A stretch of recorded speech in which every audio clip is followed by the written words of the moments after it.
चलिए, नमस्कार आप सभी को। मैं मयंक द्विवेदी आप सभी के साथ एक बार फिर से कंटिन्यू हूँ और आज हमारी है सेकेंड क्लास एनसीईआरटी पे। जैसा कि आप सभी देख रहे हैं कि मैं क्लास 6ठी की एनसीईआरटी आप सभी के साथ यहाँ डिस्कस कर रहा हूँ। दोस्तों, मेरे साथ मेरे बहुत सारे दोस्त हैं जो एनसीईआरटी पे आप सभी के साथ डिस्कस करेंगे और आने वाले टाइम में आप सभी के साथ क्लासेस शेयर करेंगे। लेकिन अभी हम लोग इस क्लास को कंटिन्यू कर रहे हैं। मैं और मिस्टर वी के रमानी सक्सेस गुरु हमारे साथ जो जुड़े हुए हमारे और मित्र हैं दिल्ली से, वो सारे के सारे इसी थीम पर आ रहे हैं और एनसीईआरटी डिस्कस कर रहे हैं। सबसे बड़ी बात यह है कि हमने यहाँ गुजरात में 100 आईएएस आईपीएस बनाने का एक सपना रखा है, तो उसके लिए एक बेसिक फाउंडेशन हमें देना बहुत ज़रूरी है, क्योंकि वो बेसिक फाउंडेशन कहीं ना कहीं हमें एनसीईआरटी से प्राप्त होता है। तो क्योंकि जब हम यूपीएससी को समझना शुरू करते हैं, उससे जानना शुरू करते हैं, तो सबसे बड़ा प्रॉब्लम ये आता है कि हम कैसे जानें कि हमारा बेसिक लेवल क्या है। ठीक है, तो उसके लिए सबसे इंपॉर्टेंट क्या होता है कि एनसीईआरटी आपको यहाँ पे सपोर्ट कर देती है। एनसीईआरटी आपको बताती है कि कैसे आप बहुत सीक्वेंस में चीज़ों को एनालाइज करो या इजिली आप प्रेजेंट कर सकते हो। ठीक है, तो यहाँ पे देखिए, जो इसके पहले वाली क्लास है, अगर आप देखेंगे फर्स्ट क्लास अगर आप देखेंगे तो उस क्लास के अंतर्गत हमने पूरा डिस्कस किया है कि एनसीईआरटी कैसे पढ़ें, क्यों पढ़ें, और एक चैप्टर को भी हमने पढ़ाया है। हमने इस पूरे चैप्टर को कंप्लीट कर लिया था, इस पूरे चैप्टर को हमने कंप्लीट किया था। अब हम लोग जो अगला चैप्टर देखने वाले हैं वो है हमारा अतीत या अतीत एक या अनेक। ठीक है, ये टॉपिक है हमारा। दिन हम लोग डिस्कस करेंगे अगले इससे रिलेटेड टॉपिक पे। तो चलिए देखते हैं। हाँ, ये है तिथियों का मतलब। ध्यान रखिएगा, तिथियों का मतलब आपसे डिस्कस करना था हमको। ये वाला जो टॉपिक है आपका कि what is the important of date. Okay, important of date. Date क्यों इम्पोर्टेंट है, राइट है ना, तिथि क्यों इम्पोर्टेंट होती है, तो ये हम लोग डिस्कस करने चल रहे हैं। देखिए, आपकी स्क्रीन पे जो बुक्स है वो क्लास 6 की है, और मैं आपसे फिर से कहूंगा कि क्लास 6 की ये बुक आप सभी के पास भी होनी चाहिए, ज़्यादा अच्छे से आप इसे रीड कर पाएंगे। देखिए, इसमें लिखा है कि अगर कोई तुमसे तिथि के विषय में पूछे तो तुम शायद उस दिन तारीख, महीना, वर्ष के बारे में बताओगे कि 2000 या इसी तरीके से कोई डेट बताओगे जिसकी वजह से हम आप इसे समझ पाएंगे। देखिए, what is the important of date. Date क्या होता है, तिथि जो होती है एक पर्टिकुलर टाइम को बताती है। ठीक है, क्या बताती है, पर्टिकुलर एक टाइम को बताती है, दिनांक जिसे हम लोग कहते हैं। ठीक है, वो ये जस्टिफाई किया जाता है कि यह किस समय की बात है। ठीक है, किस समय की घटना है। ठीक है, तो इससे हमें पता चलता है कौन सी चीज कितनी पुरानी है, ठीक है, और कितनी नई। ठीक है, और इसके समकालीन कौन सी घटनाएं घटी। ठीक है, समकालीन मतलब होता है कंटेम्पररी। ठीक है, इसके समकालीन कौन सी घटनाएं घटी और उन घटनाओं से संबंधित कौन कौन सी जानकारियां हमें मिल सकती हैं। ठीक है, जिससे हम जानते हैं कि अगर हम किसी एक छोटे से पॉइंट को, अगर मान लीजिए हमें यहाँ पहुंचना है और हम इसके बगल की बातें जानते हैं, तो हमें ये पता चल जाता है ये इससे बहुत नजदीक होगा। ठीक है, तो ये एक डेट है जिससे हम एक इंफॉर्मेशन क्लियर करते हैं, कलेक्ट करते हैं। जैसे अगर हम कहें इंडस वैली सिविलाइजेशन की अगर हम बात करें कि इंडस वैली सिविलाइजेशन, तो ये एक वर्ड है, समझ गए, एक शब्द है ये। लेकिन अब आपके दिमाग में जहन आ जाएगा, जहन में आपकी बात आ जाएगी ये कब हुआ। ठीक है ना, ये कब है, ठीक है, और ये कहाँ है। तो सबसे बड़ी बात ये होती है कि कब और कहाँ का आंसर जो है, ये जानकारी करने के लिए हमें किसकी आवश्यकता होती है, डेट की आवश्यकता होती है। और डेट से किसी टॉपिक की प्योरिटी पता चलती है, शुद्धता पता चलती है, हमें एक क्लियरिटी आती है। ठीक है, हम जैसे ना क्लियरिटी है ना, क्लियरिटी हमें आती है कि कोई भी विषय कितना सही है और ये कब का है। ठीक है, चलिए अगला हम लोग देखते हैं। देखिए, सबसे बड़ी बात अब आपको दिमाग में ये रखनी है कि इतिहास की तिथियां जो है वो दो तरीके से डिफाइन की जाती हैं। अगर हम लोग देखें, बात करें आपसे, ठीक है, तो इतिहास की जो तिथियां हैं वो एडी और बीसी में आती हैं। क्लियर है ना। अब पहले चलिए हम आपको समझा देते हैं कि एडी और बीसी क्या होता है। क्लियर है, एडी और बीसी इसमें से क्या होता है। तो देखिए दोस्तों, इतिहास में अंग्रेजी में बीसी, हिंदी में ईसा पूर्व का तात्पर्य है बिफोर क्राइस्ट, ईसा पूर्व होता है। क्लियर है ना, क्या होता है, बिफोर क्राइस्ट, ईसा पूर्व होता है। क्लियर है, ये देखिए यहाँ पे लिखा हुआ है, मतलब BC in the sense of, ठीक है, बीसी अगर आप कहते हैं तो ये होता है बिफोर क्राइस्ट। ठीक है, बिफोर क्राइस्ट, ठीक है। कभी कभी आप तिथियों से पहले एडी लिखते हैं, एडी, राइट है ना, एडी लिखते हैं, लिखा होता है, इससे होता है एनो डोमिनी, है ना, एनो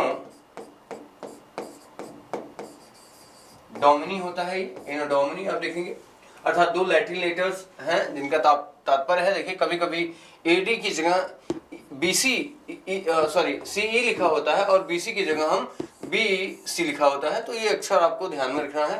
खास तौर से अगर हम इसको इजीली समझने की कोशिश करें तो बीसी का मतलब होता है बिफोर क्राइस्ट, अर्थात क्राइस्ट का मतलब होता है ईसा मसीह के जन्म से पहले, ओके।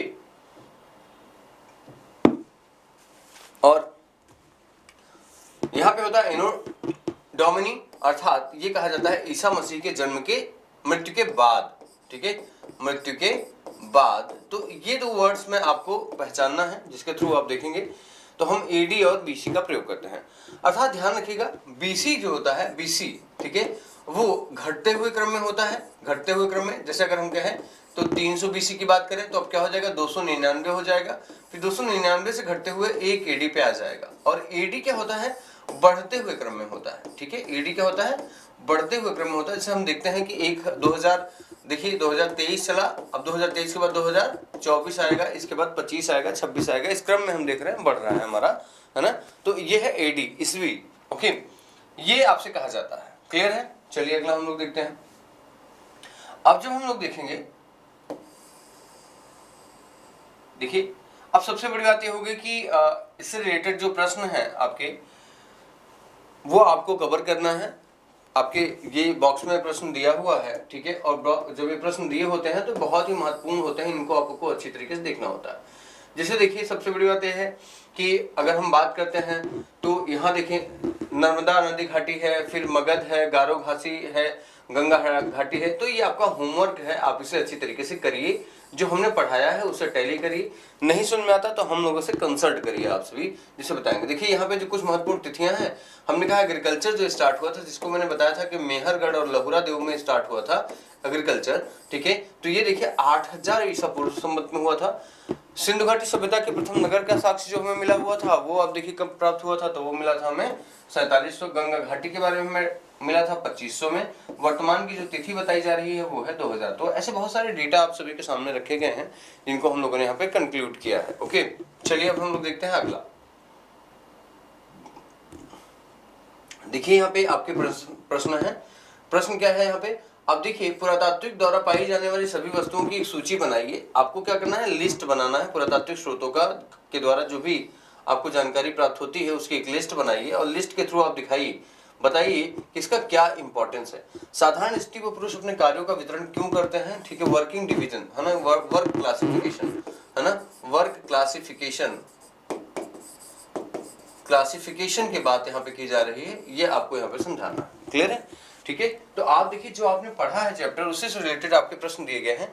अगर इन प्रश्नों को आप अच्छी तरीके से लिखना सीख जाते हैं तो एक बड़ा आपके पास बेनिफिट ये होगा कि आप इसको बहुत क्लियरली जस्टिफाई करना सीख जाओगे और लिखना और बोलना आप अच्छी तरीके से समझ जाओगे, राइट है ना। ये आपका इंपॉर्टेंस है।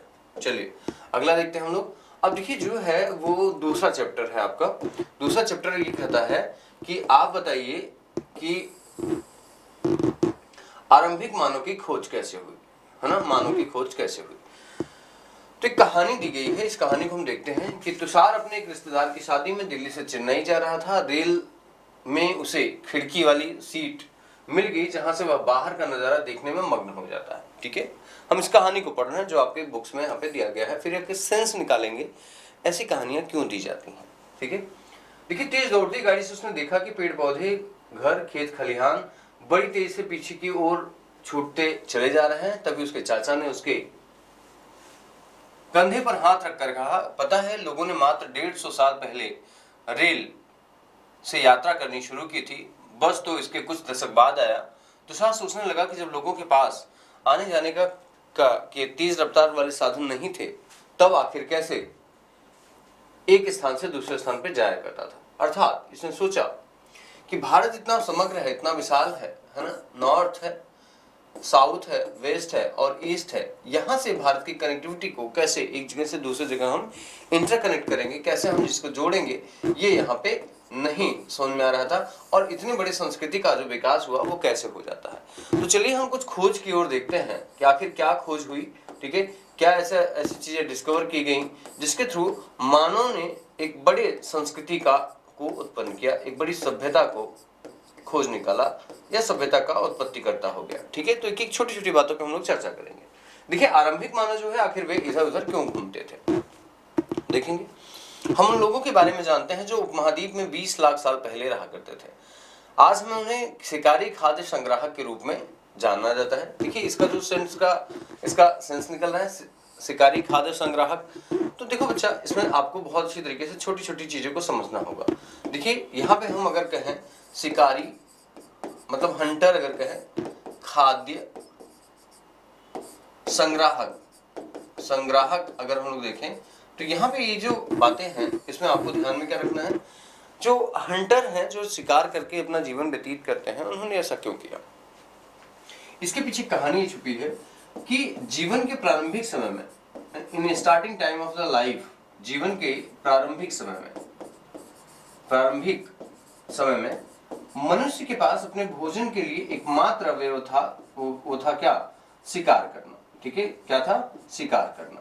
ठीक है, अर्थात वो एग्रीकल्चर से नून नहीं थे, वो कृषि से नून नहीं थे, वो अन्य प्रकार के उपज जैसे हम लोग कहें, ठीक है, दूध दही छाछ मक्खन घी मट्ठा जो भी हम लोग इस्तेमाल करते हैं, इनके बहुत रेगुलर यूजर वो नहीं थे। तो बहुत तरीके से कहा जाए तो ये सिर्फ शिकार पे ही डिपेंड थे, क्योंकि ये एक तरीके से जंगलों में रहते थे और खास तौर से देखा जाए जंगली जानवर ही इनका भोजन हुआ करते थे, या नदियों से प्राप्त की गई मछलियां होती थी, या कहा जाए जो फल फूल या पौधे पत्तियां अंडे या जो भी इस तरीके से इनको नेचुरली उपलब्ध हो पाता था, ये वही चीज कर पाते थे। ये बहुत ज्यादा कहा जाए तो वो इनोवेटर नहीं थे, अर्थात खोजकर्ता नहीं थे, इनको ज्यादा कुछ नहीं पता था। इनका पूरा फोकस किस पे था, तो जो चीजें उपस्थित हों उनको कैसे उपयोग किया जाए।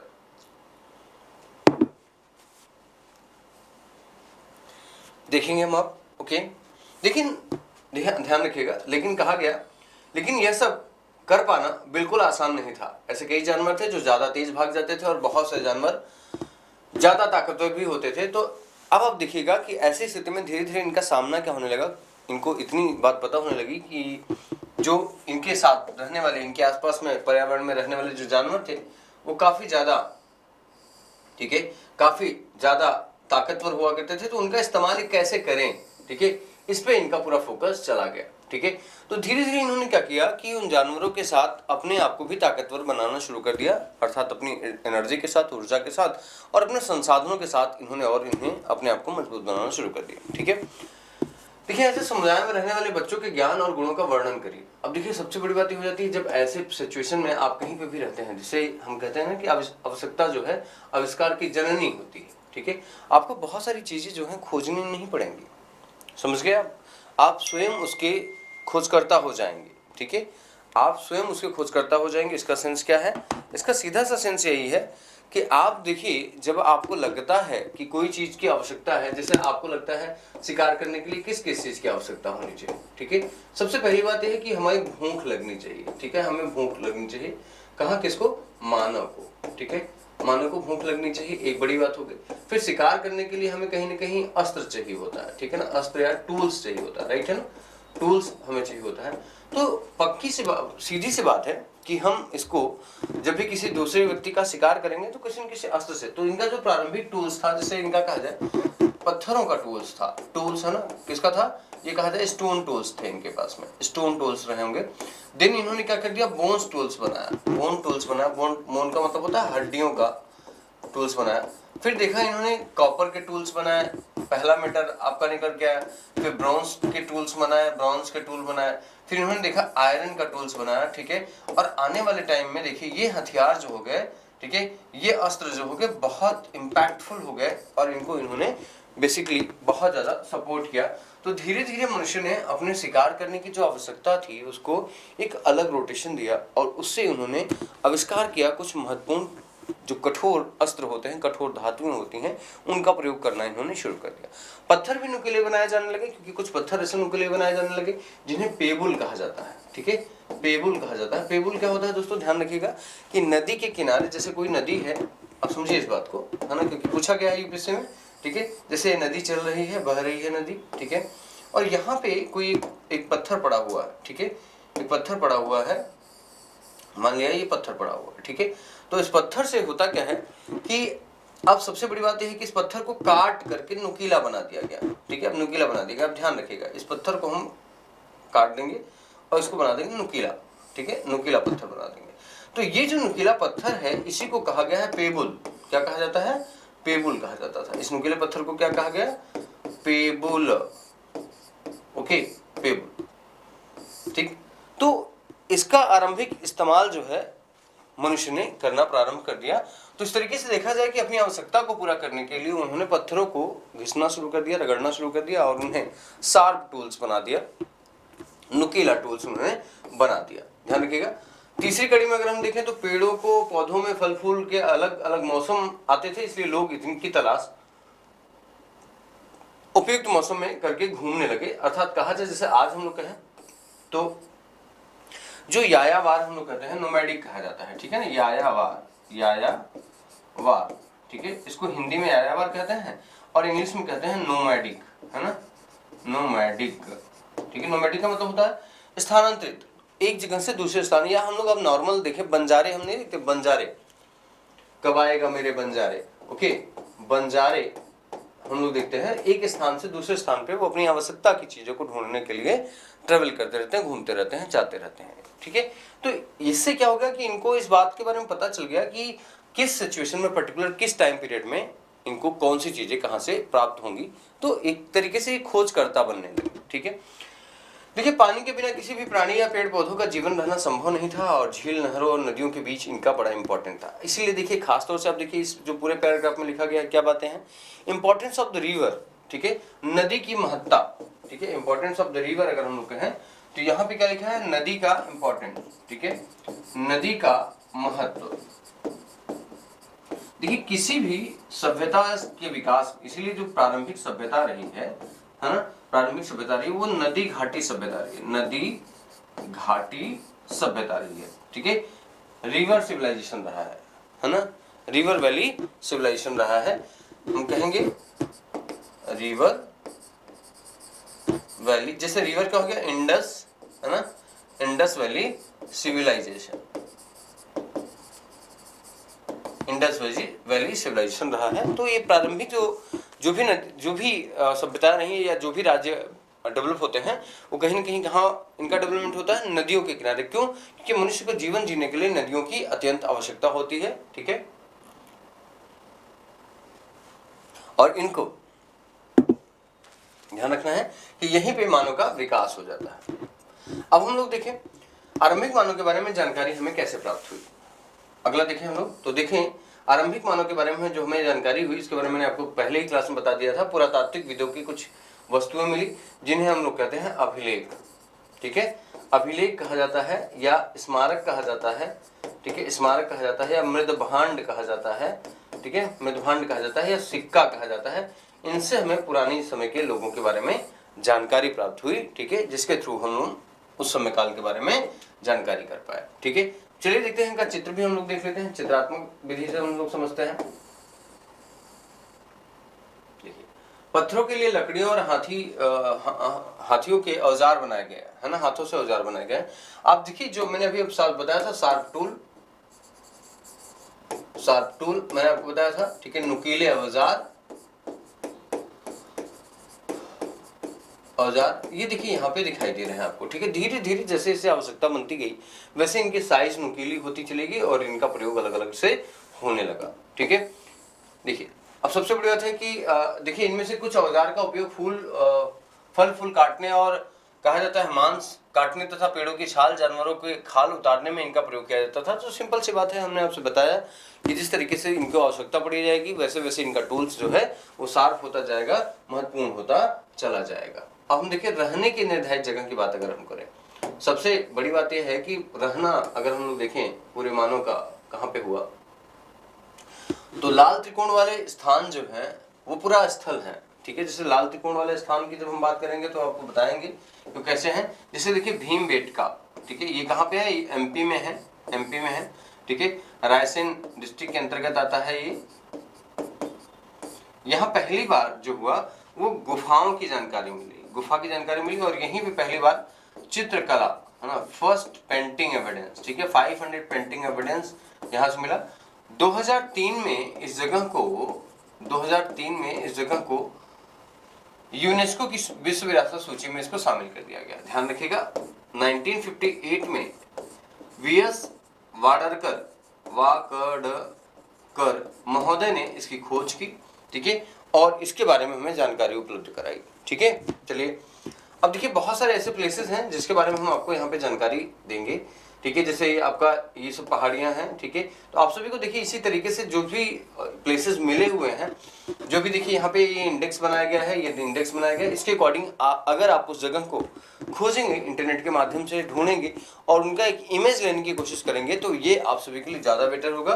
तो हम देते हैं इसे आप सभी के लिए होमवर्क, ठीक है। ऐसी जगहों को आप देखिए, जूम करके देखिए अच्छी तरीके से, या अपने बुक्स में देखिए और इनके बारे में खोजिए और इनके बारे में आप सभी लिखिए, और तभी हो पाएगा एक शानदार नोट्स का निर्माण, ठीक है। चलिए अब देखते हैं।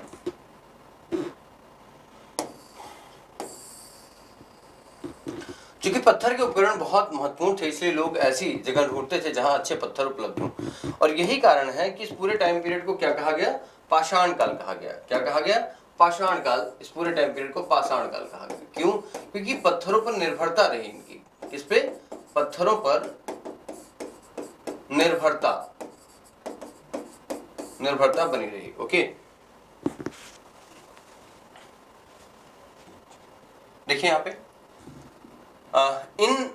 हमें इन उद्योग स्थलों के बारे में जानकारी कैसे मिली। आमतौर पर हमें ऐसी जगहों पर पत्थर के बड़े बड़े टुकड़े मिलते हैं और ऐसे उपकरण मिलते हैं जिन्हें लोग इन स्थलों पर मोड़े गए होंगे क्योंकि वे ठीक नहीं बने होंगे। साथ ही औजार बनाने के छोटे छोटे टुकड़े प्राप्त हुए और आवास बने। मैंने पूरी जानकारी आप सभी को पीछे वाले वीडियोस में दे रखी है, इसके बारे में मैंने पूरा पढ़ा रखा है, बहुत ही विस्तार पूर्वक मैंने आप सभी को बताया है। ध्यान रखिए भीमबेटका की पहाड़ियों के बारे में मैंने बताया है कि आवासीय संरचनाएं यहाँ से प्राप्त हुई और यहाँ पे लोग क्यों रहने लगे, क्योंकि आप जैसे जानते हैं हम घरों का निर्माण क्यों करते हैं, क्योंकि हम तेज चलती हवाओं से, बारिश से, धूप से अपने आप को सुरक्षित कर पाए। तो उस समय के मानव जो है वो अपने दिमाग का यूज इस तरीके से करने लगे थे, अपने माइंड का यूज करके उन्होंने अपने आप को कहाँ, गुफाओं में शिफ्ट किया, जिससे ये अपने आप को प्रिकॉशंस दे पाए, अपने आप को सुरक्षित रख पाए, ठीक है। तो चलिए देखते हैं अगला टॉपिक हमारा क्या है। सबसे बड़ी बात यह है कि देखिए अगर तुम्हें अपने निवास स्थान के बारे में बताना हो पड़े तो आप इनमें से कैसे नाम चुनोगे, कैसे बताओगे। आवास, उद्योग स्थल, आवास, उद्योग स्थल और अन्य। तो आप देखिए पूरा ये आपको बताना पड़ता है कि आप कहाँ पे निवास करेंगे। तो आप अच्छी तरीके से ध्यान रखिए कि जहाँ पे आप सेफ होंगे, है ना, सेफ आप होंगे वहीं पे आप अपने आप को निवास करोगे, ठीक है। तो चलिए देखते हैं हम यहाँ पे एक वर्ड है आपका पुरा स्थल। देखिए पुरा स्थल उस स्थान को कहा जाता है जहां औजार, बर्तन और इमारत जैसी वस्तुओं के अवशेष मिले हैं, ठीक है। ऐसी वस्तुओं का निर्माण लोगों ने अपने काम के लिए किया था और बाद में वे उन्हें छोड़कर चले गए और ये जमीन के ऊपर अंदर कभी कहीं भी समुद्र में इसे रहते हैं। पुरा स्थल का मतलब होता है जैसे ये है पुरातात्विक स्रोत के अंतर्गत आता है। किसमें आता है, पुरातात्विक स्रोत के अंतर्गत आता है, ओके, पुरातात्विक स्रोतों के अंतर्गत आता है। और यहाँ पे अगर हम देखेंगे तो सबसे प्लस पॉइंट आपका यही है कि ये धरती के ऊपर, ठीक है, धरती के ऊपर या धरती के नीचे दोनों जगहों पे पाए जा सकते हैं, ठीक है। चलिए अब हम आप देखेंगे पाषाण औजारों का निर्माण। जैसे कि मैंने आपसे बता दिया कि अगर हम लोग औजार की बात करते हैं, पाषाण औजार की बात करते हैं, औजार का मतलब होता है टूल्स। पीछे दिमाग में रखिएगा क्या होता है, टूल्स, ओके। तो औजार हैं तीन प्रकार के। हम लोग देखें सबसे पहला औजार जो है वो किसका बना, पत्थरों का औजार बना, ठीक है। किसका औजार बना, पत्थरों का औजार, ठीक है। जो दूसरा बना वो किसका बना, हड्डी का औजार,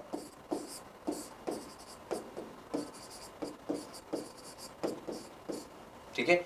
अगला तीसरा बना धातुओं का, मेटल्स का,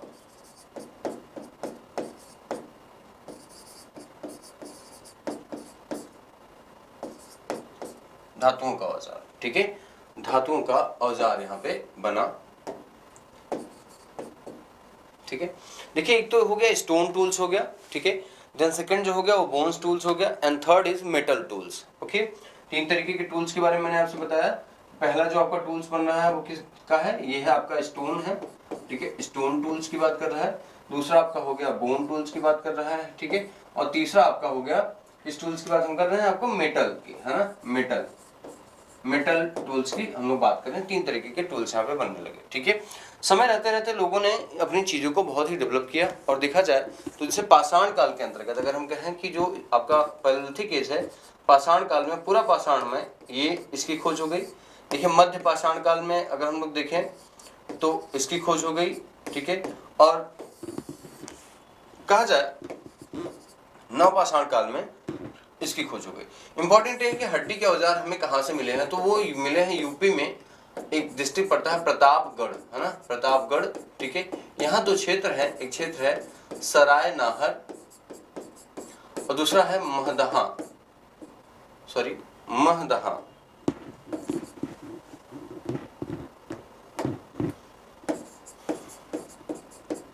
महदहा। यहाँ से आपके बोन्स टूल्स मिले हुए हैं। ठीक है, यहाँ से बोन्स टूल्स आपके मिले हुए हैं। तो औजार जो है किसी भी, जिसे आज भी अगर हम लोग कहें हमारे पास अस्त्र नहीं होगा तो हम कैसे लड़ाई लड़ सकते हैं। ठीक है, इम्पॉसिबल है हमारी लड़ाई लड़ना। ठीक है, तो आपको ध्यान रखना होगा इन चीजों का, या फिर कैसे हम बोन्स टूल का इस्तेमाल करते हैं। क्लियर है आपको?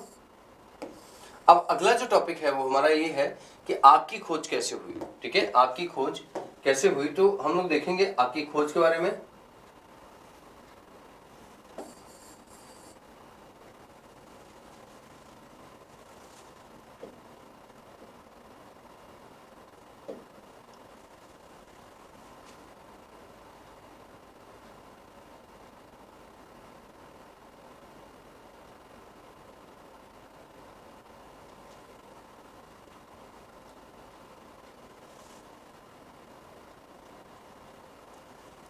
चलो देखते हैं आग की खोज के बारे में हम लोग दोस्तों।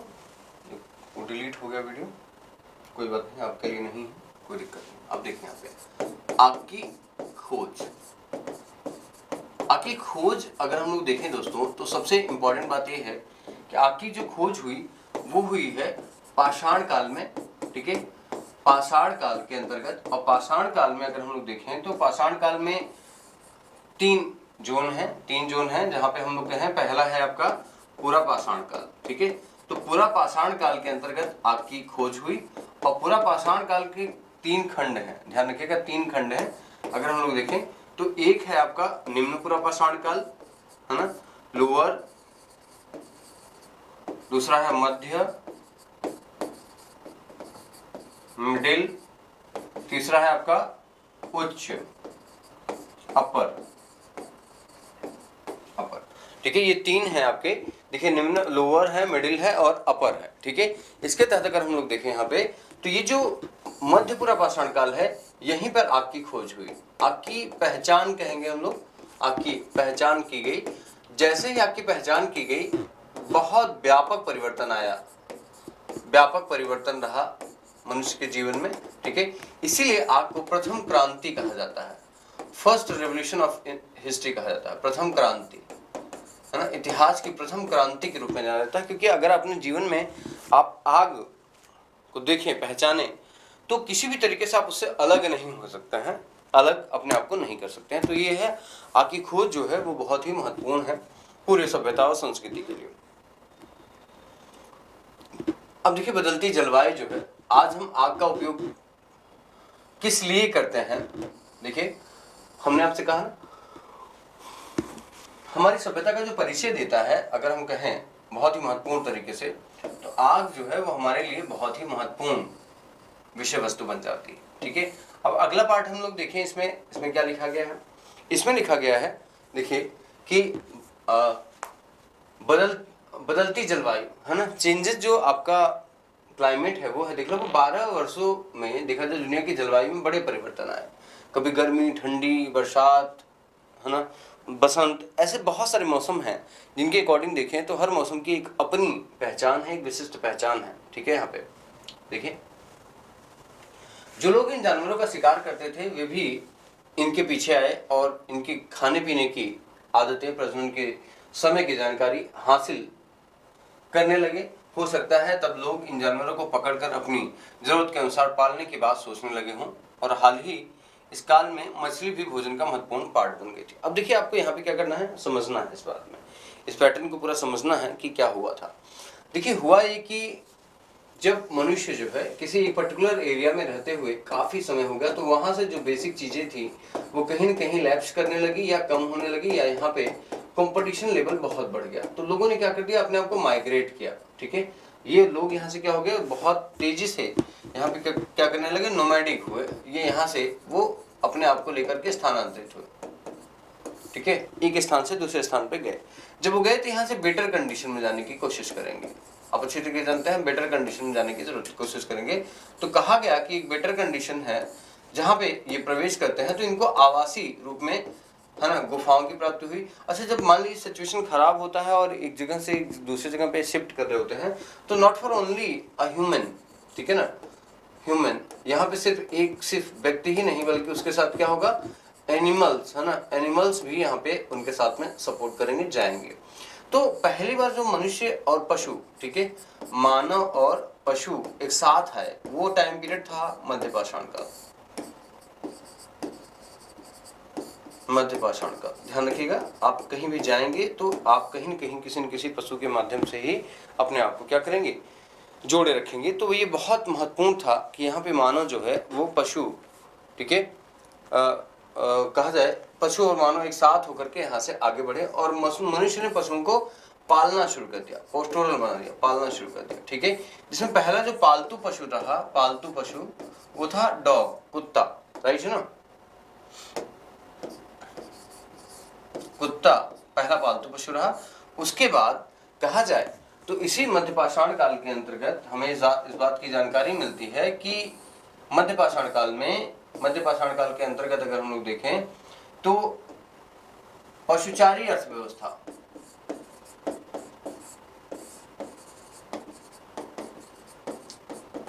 पोस्टोरल इकोनॉमी मिलती है, जिसका जो एविडेंस होता है, साक्ष्य मिलता है, वो दो जगहों से मिलता है। एक है आपका राजस्थान, राजस्थान का एक जिला है भीलवाड़ा, भीलवाड़ा में एक प्लेस है जिसका नाम है बागौर। ठीक है,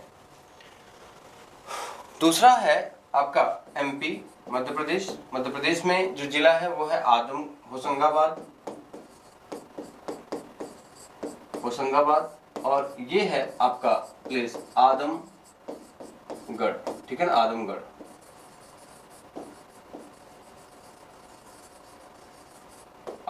राइट है ना, आदमगढ़। तो ये दो प्लेस है जहां से पहली बार किसके बारे में जानकारी मिली, पशुपालन की, पशुपालन की जानकारी पहली बार मनुष्य को यहाँ से प्राप्त होती है। फिर धीरे धीरे लोग जो हैं वो पशुओं के साथ रहने के आदती हो गए, और फिर हमने अपने देखा है कि हमारे ईश्वर में भी पशुओं को एक साथ जोड़ा हुआ दिखाया गया है, क्योंकि हमारे जो भगवान हैं, हम किसी भगवान को देखें तो उनकी पर्टिकुलर कोई न कोई जो सवारी है वो क्या है, जानवर है। थाइमेडिकस नाम का एक विद्वान है, वो कहता है कि अगर पशुओं को इस प्रकार की शक्ति होती है ना, अपने आप को पहचानने की, संभालने की, तो शायद उनके देवता उनसे ज़्यादा शक्तिशाली होते, इस बात में कोई भ्रम नहीं था। क्लियर है? तो ये बात आपको समझनी है, जाननी है, ठीक है। और मैंने आप सभी को बताया कि बहुत इंपॉर्टेंट चैप्टर है ये सब चीज़ें, तो आपको कैसे पढ़ना है इसके बारे में मैंने आप सभी को बता दिया। ओके, देखिए नाम और तिथियों का निर्धारण कैसे किया जाता है, आप इसको अच्छी तरीके से रीड कर सकते हैं। मैंने कहानी और पूरा इसके बारे में पॉइंट एक्सप्लेनेशन आप सभी को दे दिया है। अब देखिए सबसे इंपॉर्टेंट अगला जो चैप्टर है वो है कि शैल चित्र कहाँ से बनते हैं। ठीक है, शैल चित्र कहाँ से बनते हैं हम लोग देखते हैं। सबसे बड़ी बात होती है शैल चित्र किसे कहते हैं।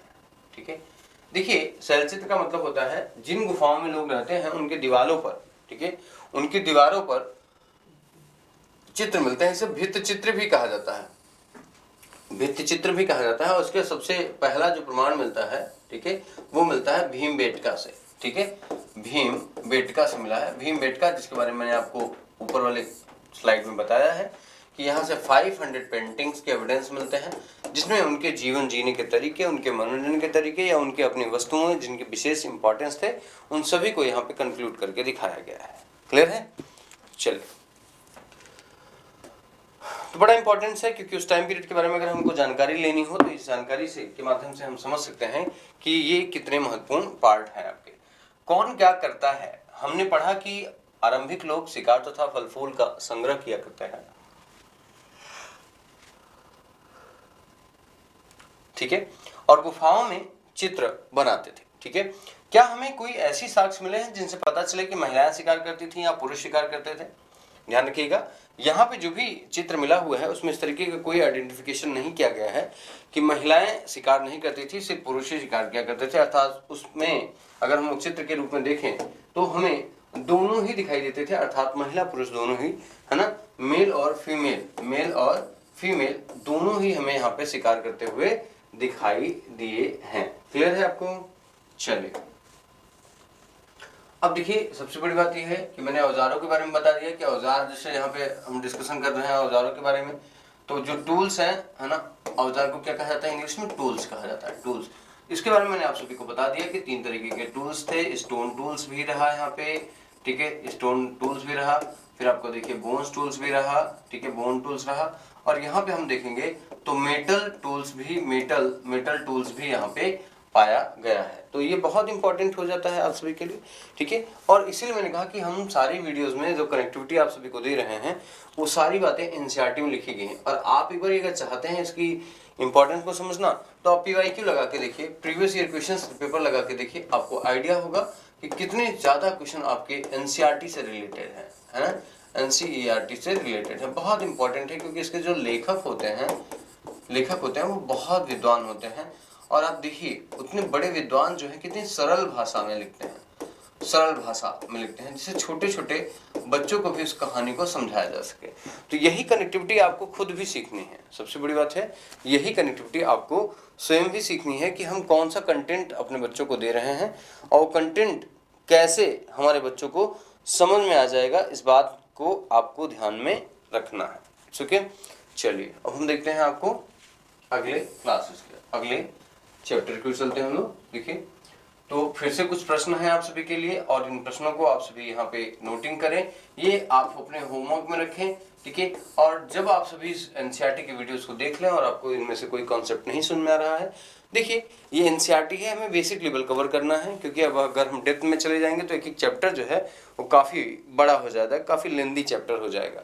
तो इस वजह से इन पे जो बड़े चैप्टर्स हैं वो हमारी क्लासेज में आप सभी को मिल जाएगा, ठीक है। या कहा जाए जो एडवांस कोर्सेज हैं हमारे, है ना, एडवांस कोर्सेज हैं, उसमें हम इन चीज़ों को आपको प्रोवाइड कर देते हैं, ठीक है। एनसीईआरटी के लेवल में हम ध्यान रख रहे हैं कि आपको बेसिक बातें समझ में आए। हम एनसीईआरटी को ही कंप्लीट बुक्स नहीं मानते हैं, लेकिन कहा जाए कि बिना एनसीईआरटी के आप कंप्लीटनेस नहीं ले आ सकते, ये बिल्कुल सही बात है। ओके, तो चलिए देखते हैं एक अगले चैप्टर की ओर। देखिए, अब आ जाता है भोजन संग्रह से उत्पादन तक। अब हम जो अगला चैप्टर पढ़ने वाले हैं वो चैप्टर हमारा क्या कहता है कि हम लोग देखेंगे कि भोजन कैसे संग्रह किया जाता था और कैसे रखा जाता था, इस बारे में पूरी चर्चा करेंगे। तो आप देखिए, तीसरा चैप्टर जो है वो है हमारा संग्रह से उत्पादन तक, ठीक है। संग्रह से उत्पादन तक अर्थात हम कैसे कलेक्शन इनका करते हैं, इसके बारे में पूरी जानकारी हम देखिए। ये एक नैनो, वो जो भोजन एक नाम है जो कैरेक्टर को डिफाइन कर रहा है, ठीक है, कि ये भोजन के बारे में पूछ रही हैं कि अपना पसंदीदा खाना खा रही हैं, चावल, स्क्वाश, कद्दू, इंस, ठीक है, इंस और कहा जाए और गोश्त, ठीक है, मांस खा रही हैं, ठीक है। खाते खाते नैनो को पिछले दिनों अपनी स्कूल की तरफ से आई एक यात्रा के दौरान मध्य प्रदेश में खाए जाने वाले भोजन किया था, जो कितना मसालेदार था। देखा जाए भारत में जो भोजन की वैरायटीज देखा जाए, भोजन अगर देखा जाए तो पूरे भारत में भोजन की वैरायटीज जो है वो बहुत ज्यादा है ना, यहाँ पे विविधता आपको देखने को मिलेगी, ठीक है। लगभग पूरे देश में देखे तो खाने की न जाने कितनी हजार वैरायटीज होंगी, ठीक है, न जाने कितनी हजार वैरायटी। आप अगर गुजरात में रह रहे हैं, ठीक है, तो यहाँ तो आप देखेंगे लाखों वैरायटीज हैं खाने की, लाखों वैरायटीज हैं, ठीक है। आप दुनिया भर की चीजें खाना शुरू कर देते हैं, ठीक है, और बहुत सारी अलग अलग वैरायटीज, अलग अलग टेस्ट, अलग अलग चीज़ों की जो मिलती है आपके यहाँ से आप देखेंगे। तो हम लोग कहें कि आपको गाठिया, फाफड़ा, वेनिला, न जाने कितने नाम, मैं नाम कितना गिना पाऊंगा आप सभी को, ठीक है, क्योंकि यहाँ पे घूघरा, समोसे, पाव भाजी, कितनी दुनिया भर की कितने वैरायटीज़ हैं खाने में आपके, वेज हो या नॉन वेज हो, ठीक है, बहुत सारी वैरायटीज़ हैं खाने के नाम पे। और खाने के नाम पे आपके मुंह में पानी आ रहा होगा, लेकिन आप सभी को रहना है सावधान, क्योंकि ज़्यादा खाना हमारे सेहत के लिए है नुकसान। तो ध्यान रखिए, अगर लंबी जीवन आपको जीना है तो कम खाना है, और कम खाने के साथ साथ आपको ज़्यादा टेस्ट पे फोकस नहीं करना है, कुछ ऐसी चीज़ें खानी है जो हेल्दी भी हों, ठीक है। देखते हैं प्राचीन काल में भोजन की शुरुआत कैसे हुई। देखिए, सबसे पहली बात ये होती है, भोजन में हम दो कैटेगरी रखे हैं, ठीक है। एक रखते हैं हम लोग, अगर हम लोग भोजन को देखें तो कैटेगरी में हम रखते हैं दो चीज़ें। एक होती है हमारे लिए शाकाहारी, ठीक है, शाकाहारी मतलब वेज को हम लोग बोलते हैं, ठीक है। और दूसरा होता है मांसाहारी, ठीक है, मांसाहारी, ठीक है, मांसाहारी मतलब नॉन वेज, ठीक है, नॉन वेज जो होता है, ये दो चीजें हैं आपके लिए, ठीक है, वेज और नॉन वेज। अब देखिए, वेज और नॉन वेज में अगर हम लोग इसको जस्टिफाई करके देखें, ठीक है, तो वेज में जो होती है, इसमें सबसे बड़ी बात ये होती है कि हमें सब्जियां, अनाज प्लस दाल, ठीक है, ये चीजें आती हैं। इसमें अगर हम लोग देखें तो मांस, मछली, अंडे और जो कहा जाए अनदर चीजें होती हैं, सी फूड्स वगैरह होते हैं, इनमें हम लोग देखते हैं। तो अब आप देखेंगे कि जो प्राचीन काल था, प्रारंभिक स्टार्टिंग टाइम पीरियड था, प्रारंभिक समय जो था, उस टाइम पीरियड में हम लोग देखेंगे तो एग्रीकल्चर का जो प्रोडक्शन था, एग्रीकल्चर का जो बेस था, वो बहुत ही वीक था, कमजोर था, ठीक है, कमजोर था। और हम लोग कहें कि एग्रीकल्चर की बेसिक जो है वो पहचान भी हमें नहीं हो पाई थी। क्रॉपिंग कल्चर जो है वो भी भारतीय को बहुत अच्छी तरीके से पता नहीं था। तो ये बहुत बड़ी समस्या थी कि भोजन हम लोग कैसे करें, ठीक है। तो धीरे धीरे अगर हम लोग कहें कि भोजन के लिए इनके लिए शिकार और जंगल से उत्पादित जो भी वस्तुएं थी, चाहे फूल हो, पत्ती हो, जड़ हो, है ना, सब पत्तियां हो, सब्जियां हो, ये सारी चीजें ही इनके लिए बहुत ही इंपॉर्टेंट रूप में बनाई गई थी। तो इनको आपको ध्यान में रखना है, ठीक है। अगला हम लोग देखिए खेती और पशुपालन की शुरुआत। देखिए, अगर हम लोग अभी चर्चा करें, अगली जो वीडियो है हमारी, ठीक है, तो उस वीडियो के अंतर्गत हमने आपको बताया, ठीक है, अच्छी तरीके से समझाया कि खेती और पशुपालन के बारे में। अब एक कॉन्सेप्ट लेंगे। पहला तो हम जो शुरू करते हैं वो है पशुपालन, ठीक है, पशुपालन, और दूसरा शुरू करते हैं कृषि, ठीक है। तो देखिए, मैंने आपको पहली वीडियो में बता दिया है कि पशुपालन तो हमारा शुरू हुआ मध्य पाषाण काल में, ठीक है, मध्य पाषाण काल में। और कहां से, तो मैंने आपको बताया, अभी तुरंत बताया कि राजस्थान और मध्य प्रदेश में, और यहां बताया आपको भीलवाड़ा के बागौर में, और यहां मैंने आपको बताया होशंगाबाद के आदमगढ़ में, ठीक है ना। अब हम लोग चलते हैं देखने ये कि कृषि की शुरुआत कहां से हुई। देखिए, कृषि की शुरुआत अगर हम लोग कहें तो ये होती है नवपाषाण से। नवपाषाण काल से, और नवपाषाण काल में भी अगर हम लोग देखें पर्टिकुलर, तो सबसे पहले जो एग्रीकल्चर हुआ वो कहां पे हुआ, मेहरगढ़ से। ये कहां है, बलूचिस्तान में। पीछे की वीडियो अगर आपको याद हो तो मैंने पढ़ाया है, बलूचिस्तान में, ठीक है। दूसरा कहां है, लहुरा देव। लहुरा देव ये कहां पे है, संत कबीर नगर। संत कबीर नगर ये कहां है, यूपी में है, ठीक है ना। और जो पहला अनाज पाया गया वो क्या रहा, अगर हम लोग देखें तो पहला अनाज है जौ मतलब बार्ली, फिर गेहूं, फिर बाजरा जो मिलेट्स में आता है आपका बाजरा, फिर मक्का, फिर आपको मस्टर्ड, सरसों। ये क्रम है, ठीक है, ये क्रम से है, सीक्वेंस में है, ध्यान रखिएगा। तो हम लोग देखेंगे कि जहां पे पहली बार हम लोग देखते हैं कि कृषि और पशुपालन देखा जाए तो हमें कहां से जानकारी मिली, ये यहां से। और वहीं अगर हम लोग देखें कृषि के बारे में तो हमें नवपाषाण काल से जानकारी मिलती है। ओके, चलिए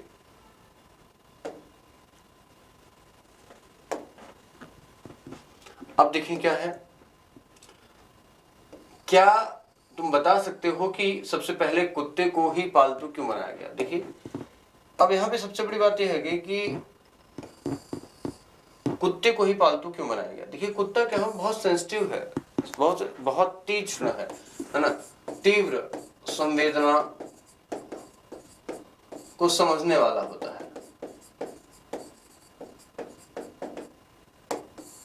जिसके कारण इसको पहली बार पालतू बनाया गया है ना। कहा जाता है एक तरीके से हमारा सिक्योरिटी गार्ड के रूप में कहा जाता है, अवेयरनेस बहुत ज्यादा होती है इसमें, इसलिए इसको ऐसा बनाया गया पालतू पशु। ठीक है, बसने की प्रक्रिया में देखें तो आप इसे अच्छी तरीके से रीड कर लेंगे। बसने की प्रक्रिया का मतलब जो हम लोगों ने बताया कि किस चीज तरीके से मानव जो है वो बसने की प्रक्रिया में अपने आप को शुरुआत करता है। ठीक है,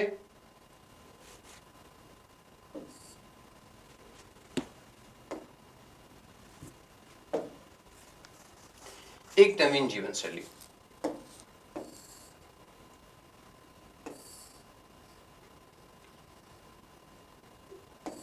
एनसीईआरटी होनी चाहिए आप सभी पास, ध्यान रखिएगा, नहीं तो दिक्कत हो जाएगी आप सभी को। देखिए एक नवीन जीवन शैली में कहा गया है कि तुम किसी पौधे के बीज को बो रहे हो, तुम पाओगे कि विकसित होने में कुछ वक्त लगता है, इसमें कुछ दिन, महीने, साल भी लग सकते हैं। इसीलिए जब लोग पौधे उगाने लगे तो उनकी देखभाल के लिए उन्हें एक जगह पर लंबे समय तक रहना पड़ा, जिसके कारण देखिए गांव का विकास हो जाता है। इसलिए कहा जाता है जो बलूचिस्तान है, बलूचिस्तान अर्थात कहा जाए मेहरगढ़, है ना, मेहरगढ़ जो है वो, मेहरगढ़ में पहला स्थायी जीवन भी यहीं पे रहा, स्थायी जीवन भी यहीं पे रहा, परमानेंट लाइफ, क्योंकि यहीं पे क्या मिला, एग्रीकल्चर मिला। एग्रीकल्चर करने के लिए लोगों को वहां पे परमानेंटली रुकना पड़ा, स्थायी रूप से वहां पे टिकना पड़ा, तभी जाकर के वो वहां का एग्रीकल्चर कर सकते हैं, कर पा सकते हैं। ठीक है,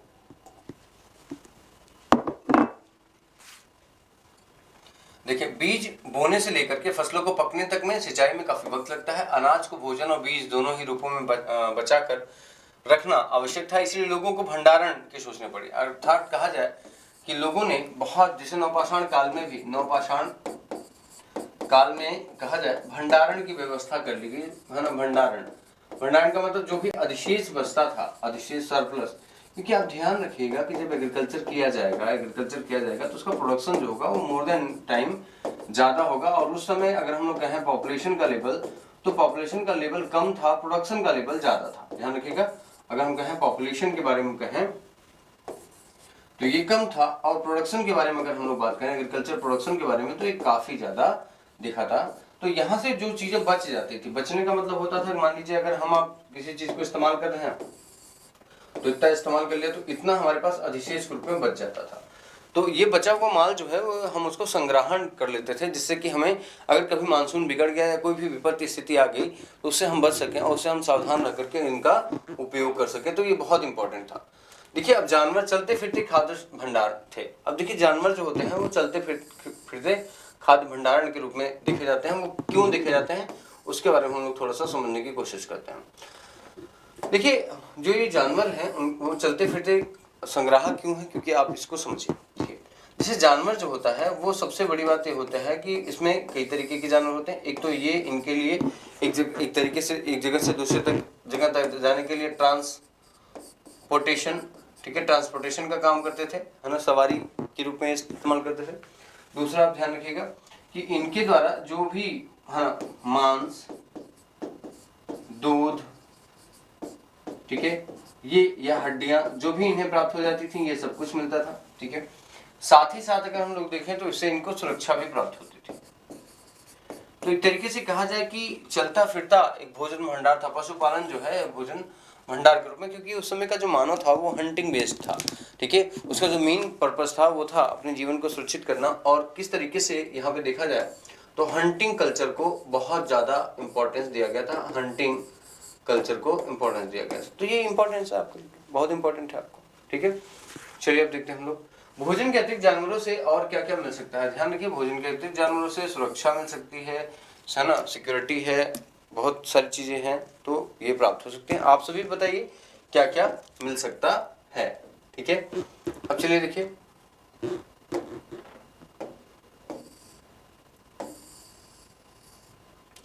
शुरुआती कृषक और पशुपालनों के होने के साक्ष्य मिले हैं। वे पूरे उपमहाद्वीप में पाए जाते थे।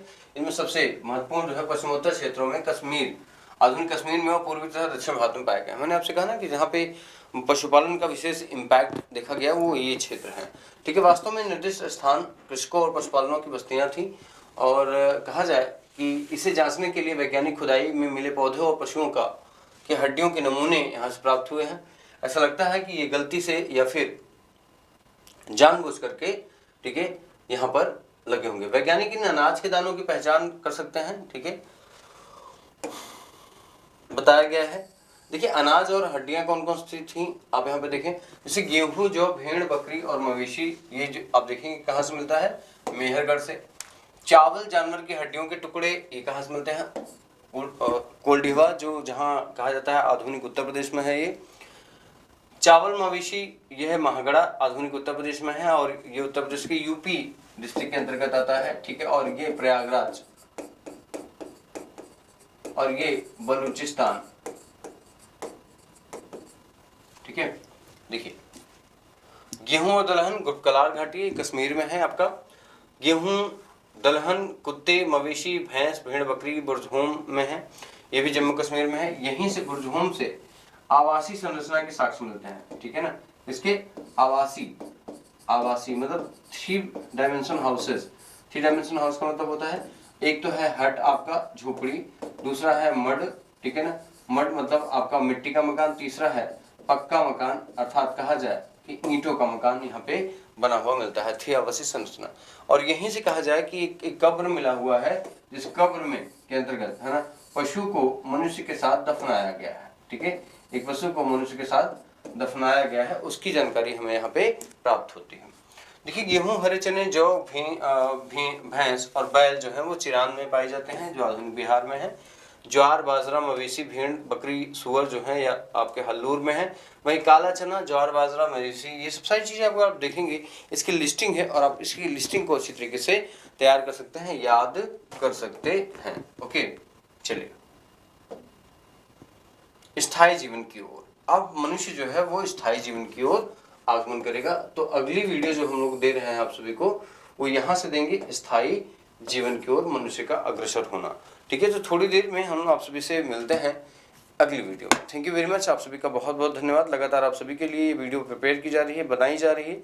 आप सभी अपनी तैयारी में यूं ही बने रहिए। अगर कोई समस्या होती है तो आप हमें मैसेज कर सकते हैं, मैसेज का रिस्पॉन्स जल्दी ही आप सभी को दिया जाएगा। थैंक यू वेरी मच, बहुत बहुत धन्यवाद, थैंक यू।